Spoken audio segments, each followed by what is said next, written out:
How do you balance creative risks with commercial viability when greenlighting a project, especially if it's a regional project, from the point of view of not only local appeal, but more importantly, international appeal?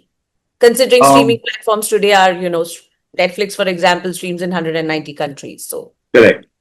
Um, I think when you look at first things first, any decision that we make with regards to the kind of content, creative has to marry commerce. And I think that is extremely, extremely important. Passion without prudence is risk taking. And I think that is something that we are very, very, focused on, that we will not act, just based on our own love for the content, but the content has to be able to generate commercial return for that matter. Um, Starting with obviously the fact that the creative intent is primary and therefore focusing on that. Today's day, the reason why creative is important, that even a small story with an unconventional voice has the ability to break out a lot more than formulate confused content.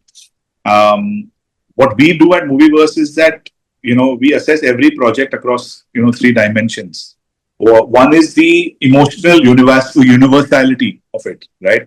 As to, is there an insight that cuts across human beings wherever they are? It doesn't really matter in which geography. This particular human insight has to be something that's relevant across all of humanity.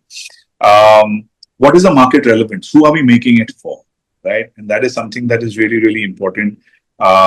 Also, is there a audience appetite for something like this? Does the platform need something like this? So I think keeping that in mind will determine the commercial viability of something like this, and that's something that's really, really important. And the third is the scalability of the narrative, in terms of, is this IP that can be spun off into series? Is it being made into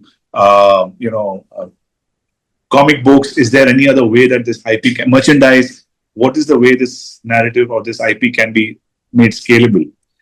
So these are the three factors that we kind of pretty much keep in mind when looking at marrying creative and commerce and choosing the kind of content that we do.